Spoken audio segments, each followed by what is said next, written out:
What do you want your at-bats, your approach, all that to look like here offensively over these next months? There's not a blanket statement to answer that one other than I feel like certain guys are doing a nice job of controlling the strike zone, and it's so individualized for each pitcher we face. But their ability to execute upon the plan, I feel like today when you look at Singer, their star, he did a nice job, but it's more so our ability to execute over what did he do well. And I feel like certain guys did a nice job of taking the right approach, and certain guys didn't. But collectively, we needed just a little bit more offensively. Yeah. One of the things you talked about early in the year was just kind of how relentless the offense was, especially when it come well. It was like the communication within the game. Obviously, you're lacking some veterans. Yeah, sure. Know that. How's that developing now?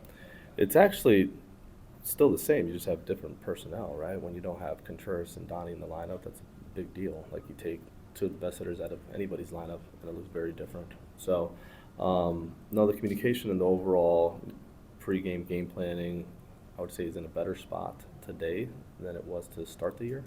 But you're going to have at-bats from some young guys that don't look up to par at times, and that's just a matter of being patient and taking. It's going to take time.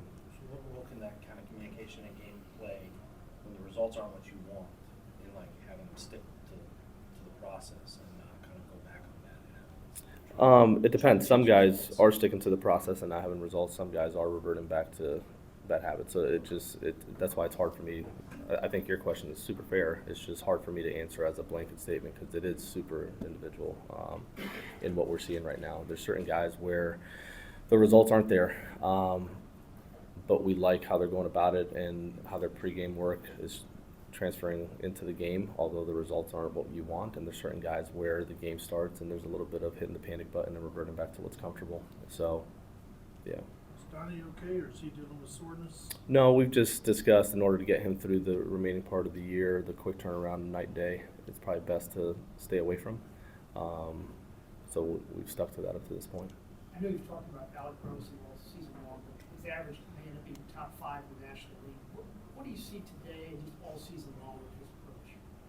There's just a different level of game planning there and sticking to it and being super stubborn. And even there's at bats where he goes down a certain way because he's sitting on a pitch and he's okay with that. He's super stubborn I say that in the most positive way possible, of sticking to what he thinks is going to happen in an at bat. The double you saw there, man, he's sitting on that pitch. He takes a good swing on it. So it's just his ability to game plan, the conversations, because he's usually right behind me talking to Brownie about what he's looking to do that next at bat, and there's layers to that one, and they're really good. So he's ahead of certain guys when it comes to his ability to do that more than anything, and then just the bat path and his actual skill, bat to ball skills is pretty elite as well. Delonte today is just a situation where the walks come at a bad time. That's exactly, yeah, you worded it perfectly. I think the walks come at a bad time, then he gets clipped for 3 runs, the ball in the dirt there leads to another run, but when you look at overall contact, and I mean, did a pretty nice job. You look at the spin and it's easy to kind of say, man, he only landed 6 out of 21, but when he was before 2 strikes, it was 4 out of 8, which isn't terrible. He was trying to get chase once he got to 2 strikes, so that's where a lot of that comes from. But overall, I thought he actually did a decent job. Because of the nature of his stuff, is there always going to kind of be an acceptable amount of walks to try to? When you pitch to that much contact, it's hard to walk, but he's trying to pitch to less contact. Therefore,